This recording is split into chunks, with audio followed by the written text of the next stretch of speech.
हेल' नोंथांमोन, जों दिनै डाटा एन्ट्रि जबनि सायाव रायलायगोन।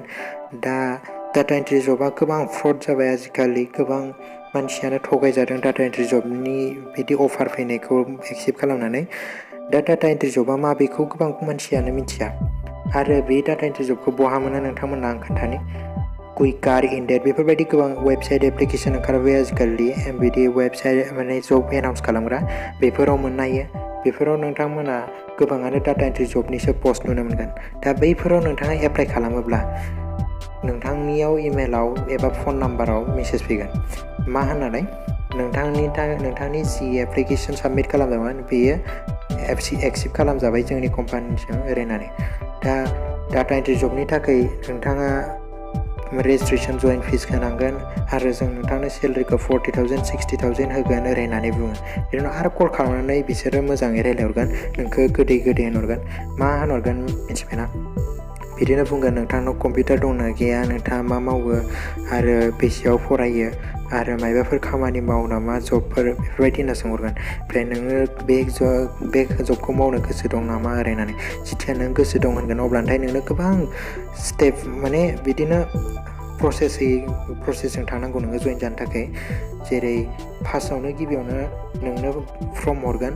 फर्म बेफोरबायदि फिलआप खालामना हरखांनायनि उनाव नोंनो एग्रिमेन्ट फर्म हरगोन। आरो एग्रिमेन्ट फर्मखौ माब्लाबाबो खालामथारनाङा, मानो होनबा एग्रिमेन्ट फर्मखौ नोंथांनि जि एग्रिमेन्ट बेखौ लानानै बिसोरो उनावहाय जेथिया नों खामानिखौ मावनो हाया जागोन अब्लाथाय नोंथांखौ केस होनायनि धमखि आरो माने।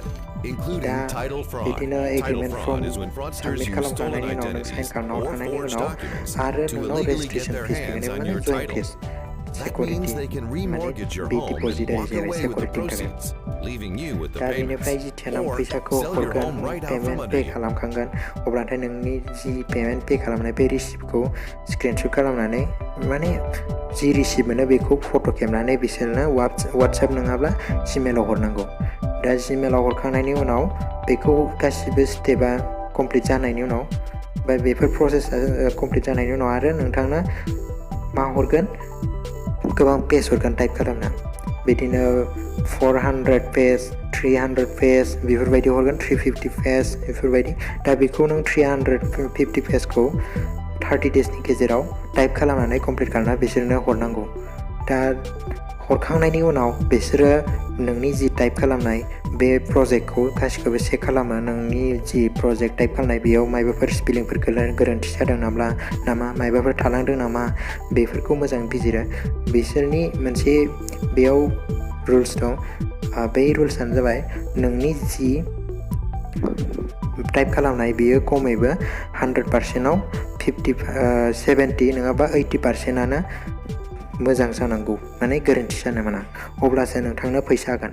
दा बिसोरनि जि जब बे जबानो फेकखा नालाय, बे डाटा एन्ट्रि जबा फेकखा नालाय, बेखायनो बिसोरो नोंनो हाबि जाबि होननानै नोंखौ बेयो नोंनि माबाया जि प्रजेक्ट खालामनाय बेयो जोबोद गोरोन्थि दं, बेयाव जों गोबां मिस्टेक मोनदों बिदि होननानै नोंखौ थगायनानै बिसोरो फैसाखौ होनाय नङा।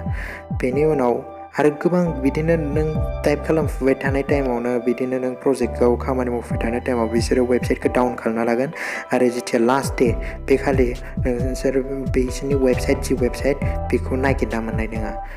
आरो नोंजों जि कन्टेक्ट खालामनाय मबाइल नाम्बार बेयाव कल खालामबा नों मालाबाबो बिसोरखौ कन्टेक्ट मोननाय नङा आरो माने बिसोरजों रायज्लायनो मोननाय नङा। मानो होनबा गासिबो मबाइलखौनो बिसोरो बन्द' खालामना लाजोबो, सुइच अफ खालामना लाजोबो। बेनिफ्राय अब्लाथ' नोंथाङा मानो होनबा बेफोर जि प्रजेक्टमोन बेखौथ' साबमिट खालामनो हाखाला नालाय, नोंनि डेटआ बारलांबाय।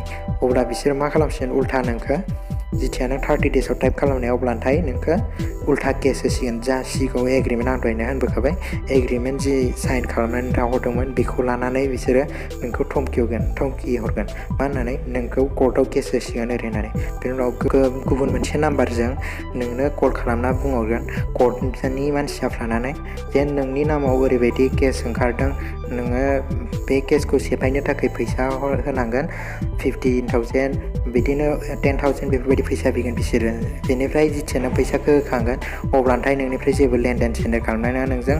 बेनि उनाव फैसाखौ लानानै बिसोरो बिदिनो केसखौ बन्द' खालामना दोनगोन। मानो होनबा बे केसआनो नंखाया। मानो होनब्ला बिसोरो ओरैनो फेक केस खालामफ्लायो, गावसोरनो बिदि कल खालामो। मालाबाबो गिनाङा बेफोरबायदिखौ। बेखायनो आं नोंथांमोननो एडभान्स बेफोरबायदि खोथाखौ माने नोंथांमोननि ब्रेनाव सोना होखाबाय जे नोंथांमोना बेफोरबायदि खैफोदाव गोलैनाङा। बेफोरबायदि खैफोद आजिखालि डिजिटेल मुगायाव बेफोरबायदि गोबां बिदि फेक फ्रड बिदिनो जब अफार फैयो, बेफोरबायदि नोंनो कल खालामो बेंकनि माबा मोनसे फैसा ओरैबायदि नोंनि थाखाय नामाव बिदि माबा ओंखारदों, नोंनि ATM कार्डनि थाखाय माबा मोनसे गोदान माबा ATM कार्ड गोदान नोंनिया एक्सपायार जानायनि थाखाय नोंनि एकाउन्ट नाम्बार नांगौ, मा नांगौ, ATM नाम्बार नांगौ बिदि होननानै थगायो। आरो बिदिनो मालाबाथ' फाइनेन्सनि बिदिनो कल फैयो, नोंनि माबायाव माबा फाइनेन्सनि माबा अफार नांदों, माबा नांदों बेफोरबायदि होननानै। बेनिफ्राय आरो बुंगोन नोंनि नामाव लटारि नांदों, नोंनि मबाइल नाम्बाराव नों फैसा जइन फिस होनांगौ 10,000 5,000 बेफोरबायदि होननानै।